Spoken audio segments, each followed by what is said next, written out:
High everyone, welcome you all to Footsteps new video. এই মুহূর্তে আমি আছি টাঙ্গুয়ার হাওরের সম্প্রতি নির্মিত একটি নতুন হাউসবোট ফ্যান্টাসি অফ টাঙ্গুয়াতে। আর এই ভিডিওতে আমি আপনাদের সাথে শেয়ার করতে যাচ্ছি এই হাউসবোটে আমার ওভারঅল এক্সপিরিয়েন্স।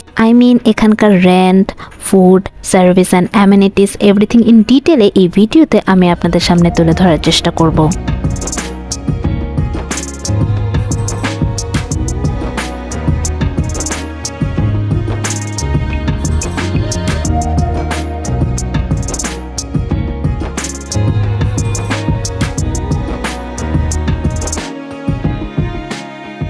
সো সেগুলো জানতে এই ভিডিওটি না কেটে সম্পূর্ণ দেখতে হবে।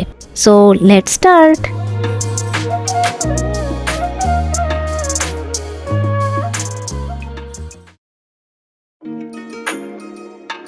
টাঙ্গুয়ার হাওর যাওয়ার জন্য আমরা ঢাকা থেকে বাসে করে রওনা করি সুনামগঞ্জের উদ্দেশ্যে।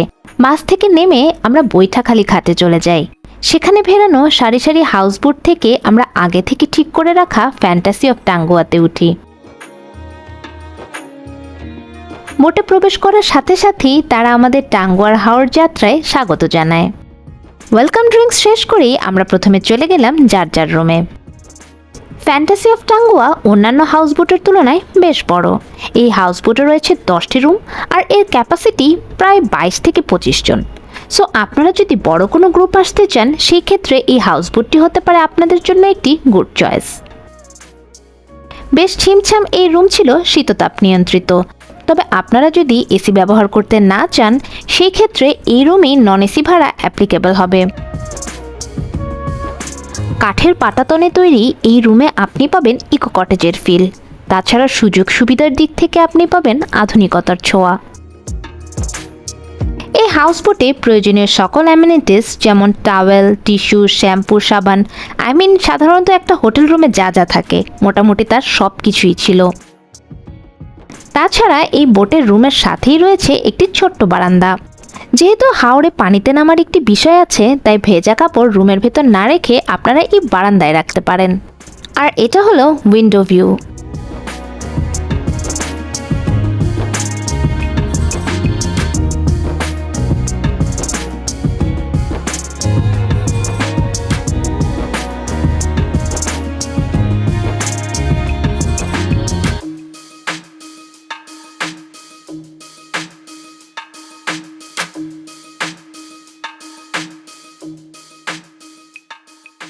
আর এই হাউসবোটের রুমের সাথেই ছিল attached washroom. So let's have a look.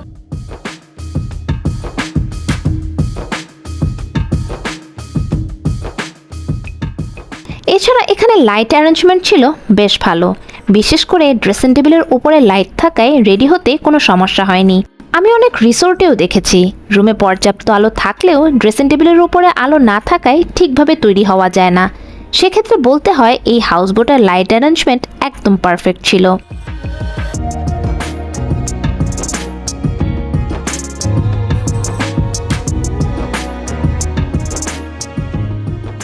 Fantasy of টাঙ্গুয়াতে রাতে আপনারা দেখতে পাবেন নান্দনিক আলোকসজ্জা।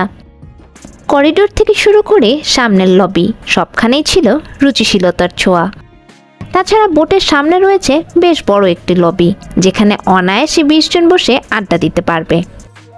আমরা যেহেতু 16 জনের একটি গ্রুপ গিয়েছিলাম মূলত এই বড় লবির জন্যই এই হাউসবোটটি আমরা ভাড়া নিয়েছিলাম যেন সবাই একসাথে টাইম স্পেন্ড করতে পারি।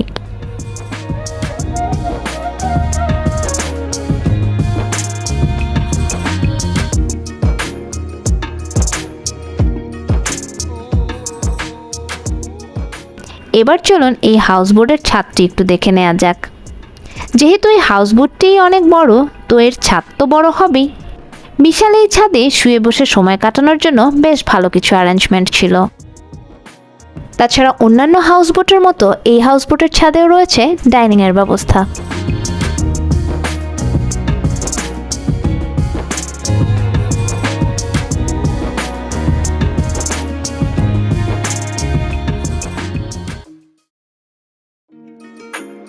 এবার কথা বলবো বোটের খাবার নিয়ে। আমাদের প্রথম দিন সকালে দেয়া হয়েছিল খিচুড়ি, ডিম ভুনা, মুরগির মাংস, বেগুন ভাজা, আচার আর সালাদ। এই আইটেমগুলোর স্বাদ ছিল চমৎকার। এরপর দুপুরের আইটেমে ছিল ভাত, আলু ভর্তা, শুটকি ভর্তা, সবজি, বোয়াল মাছ, মুরগির মাংস, ডাল আর সালাদ। এখানে আমার কাছে সবচাইতে ভালো লেগেছে ডাল, তারপর মুরগির মাংস, আর বাকি আইটেমগুলোও ছিল ঠিকঠাক।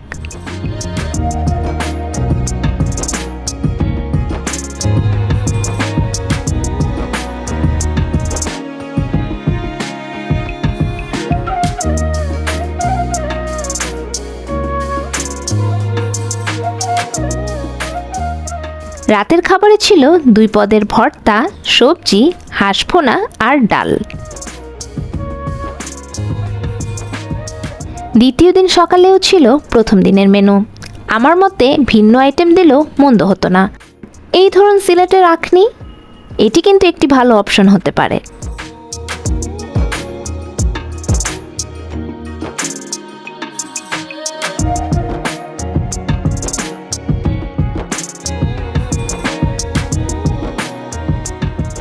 পরবর্তীতে দুপুরে আমাদের দেয়া হয় বুফে, যেখানে ছিল ভাত, মুরগির মাংস, 2 রকমের সবজি, টমেটো ভর্তা, ডাল আর সালাদ। আমার মতে প্লেটে বেড়ে খাবার দেওয়ার চেয়ে বুফেই ভালো, কারণ সবাই তো আর একরকম খায় না, তাই বুফে হলে যে যার প্রয়োজন মতো খাবার নিতে পারে, এতে করে খাবার নষ্ট কম হয়। তখন আবহাওয়া ছিল বেশ চমৎকার, আর পাহাড় দেখতে দেখতে খেতে আমাদের সবারই খুব ভালো লাগছিল। আর হ্যাঁ, খাবার পরে ডেজার্ট ছিল সাবুদানার পায়েস। এই হাউসবোটে নাস্তার আইটেমে বেশ ভ্যারাইটি ছিল। কখনো ছিল নুডলস, কখনো ছিল চানাচুর আর মুড়ি মাখা, আবার কখনো ছিল দেশি ফল।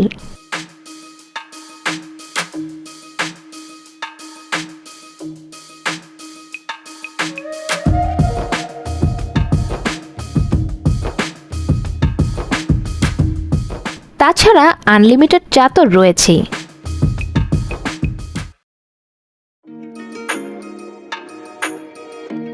এবার চলুন জেনে নেওয়া যাক হাউসবোট ভ্রমণে টাঙ্গুয়ার হাওরে আপনারা কি কি দেখতে পারবেন। প্রথম দিন দুপুরের দিকে আমরা যাই টাঙ্গুয়ার হাওর ওয়াচ টাওয়ারে। আমরা সবাই লাইফ জ্যাকেট পরে নেমে গেলাম হাওরে।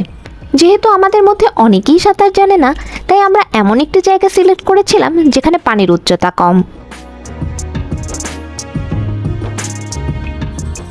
এরপর বিকেলবেলা আমরা যাই নীলাদ্রি লেকে। আপনারা চাইলে সে সময় লাকমাছড়া কিংবা টেকেরহাট বাজারেও ঘুরে আসতে পারেন। যেহেতু ডিনার পর্যন্ত এই বোট ঘাটেই থাকে, সো আপনারা হাতে যথেষ্ট সময় পাবেন এই জায়গাগুলো ঘুরে দেখার জন্য।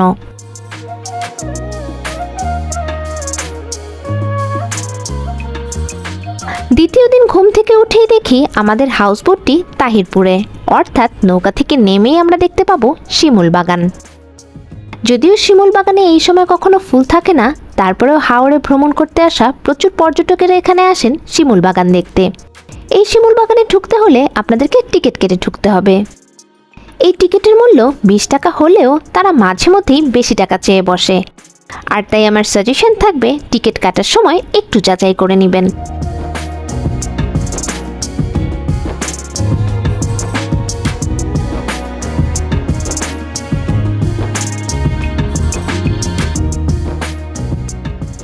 এরপর আমরা গেলাম বারেকটিলায়। নৌকা থেকে নেমে আপনারা বাইকে কিংবা হেঁটে যেতে পারেন বারেকটিলাতে। এক্ষেত্রেও বাইকে চড়ার আগে দরদাম ঠিক করে নেবেন, জনপ্রতি 150 টাকা নাকি ট্রিপ প্রতি 150 টাকা, এই বিষয়গুলো ক্লিয়ার হয়ে নেবেন। বারেকটিলা থেকে আপনারা দেখতে পাবেন জাদুকাটা নদীর অপরূপ সৌন্দর্য। তাছাড়া ভারতের মেঘালয়ের সুউচ্চ পাহাড় এই সৌন্দর্যে যোগ করেছে বাড়তি মাত্রা।